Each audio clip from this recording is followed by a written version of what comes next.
আমি জামাতে ইসলামের রাজনীতি সমর্থন করি না, কিন্তু জামাতে ইসলামের যে কৌশল, তাদের যে রাজনীতির যে প্রক্রিয়া অত্যন্ত বিজ্ঞানসম্মত, বৈজ্ঞানিক, ঠিক কমিউনিস্ট পার্টির মতোই অনেকটা। খেয়াল করে দেখবেন তাদের স্টাডি সেল আছে, তাদের যে ছাত্র শিবির আছে, যে ছাত্র শিবির শিবির ছাত্র শিবিরের প্রত্যেকটা সেল আছে, তাদের লেখাপড়া করতে হয়, বই পড়তে হয়, সেই বই পড়ে তাদেরকে উত্তর দিতে হয়, এবং সেখানে দেখবেন যে তারা নিজেরা বই প্রকাশ করে, পত্রিকা প্রকাশ করে। এগুলো কিন্তু আপনার চর্চা যদি না থাকে, জ্ঞানের চর্চা ছাড়া, জ্ঞান ছাড়া আপনি কখনো সাকসেস অর্জন করতে পারবেন না।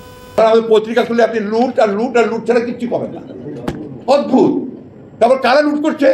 যারা আমাদের সমাজের সবচেয়ে বড় দায়িত্বে, রাষ্ট্রের দায়িত্বে, তারা আর্মির সেনাবাহিনীর প্রধান সাবেক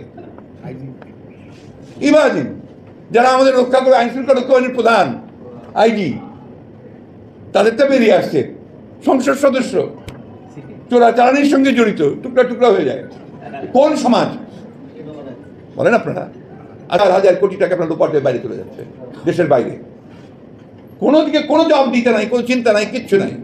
একটাই শুধু আমাকে ক্ষমতায় বসেই থাকতে হবে, এখান থেকে আমাকে নাড়াতে পারবো না।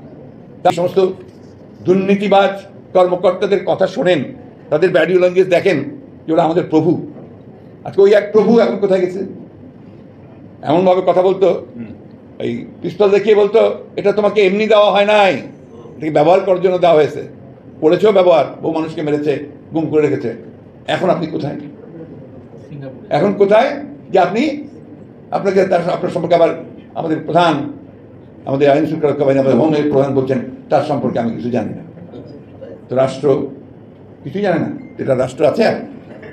আপনার লোন নিয়ে নিয়ে, ঋণ নিয়ে নিয়ে আমাদের অর্থনীতিকে একেবারে পুরোপুরি আপনার যে ঋণগ্রস্ত লোকের যে অবস্থা হয়, সেই অবস্থা আমাদের করে দিয়েছে। এমন একটা আমার অবস্থা হচ্ছে যে লোন নিয়ে লোন শোধ করতে হবে। আপনার যে এনজিওগুলোতে যে ব্যাপার আছে না, আপনার অভিযোগ আছে যে গ্রামীণ ব্যাংক সম্পর্কে এই ধরনের সম্পর্কে অভিযোগ আছে যে মেয়েরা যখন পারছে না, মহিলারা তখন একটা এনজিও থেকে আরেকটা লোন নেয়, এটা নিয়ে একটা শোধ করে দিয়ে আবার ওটা শোধ করে। এদের চুক্তি হচ্ছে 20 বছর ধরে আমরা এগুলো করবো, তারপর 20 বছর পরে আমরা নাই, যাওয়ার তাই হবে।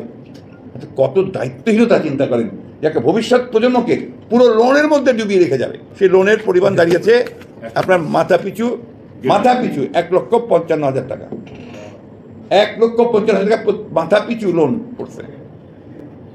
আপনারা এখন বলেন, এমন এমন সমস্ত প্রজেক্ট করছে, তার মধ্যে একটা প্রজেক্ট আছে রূপপুর পারমাণবিক প্রজেক্ট, কোনোদিনই শেষ হবে না। আর আমাদের ওর লোন ইন্টারেস্ট শোধ করতে করতে আমরা শেষ হয়ে যাব। সবচেয়ে বেশি ইন্টারেস্ট রেট সেখানে। কোনো সুস্থ মানুষ এগুলো করতে পারে, কোনো এতটুকু দেশপ্রেমিক মানুষ সরকারি কাজগুলো করতে পারে, চিন্তাই করা যায় না। এতটুকু দায়িত্ববোধী থাকবে তার এই কাজগুলো তারা করতে। তারা তো আপনার এই দেশের মানুষ না, তারা বর্গী। তারা লুট করে নিয়ে চলে যায় এবং পাচার করে দেয়, তারপরে সময় মতো যখন যার ক্ষমতা থাকার সম্ভব রকম তো পালায়। আমরা তো মার খাচ্ছি, জেলে যাচ্ছি, মারা যাচ্ছি, তাই না? তো সবাই মিলে একসাথে জোরে সরে সেটাকে একটা জায়গায় নিয়ে যাই যেখানে আমরা প্রতিরোধটা গড়ে তুলতে পারবো। আমরা তো অন্যায় কিছু চাচ্ছি না তাদের কাছ থেকে। আমরা একটা জিনিসই চাই যে ভাই আমাদেরকে একটা ভোটের ব্যবস্থা করো, একটা নিরপেক্ষভাবে, মানে বৈধভাবে, এবং যেন আমরা অবাধ সবাই মিলে একসাথে ভোট দিতে পারি, তার ব্যবস্থা যাতে আমরা আমাদের ভবিষ্যৎটা আমরা নির্ধারণ করতে পারি।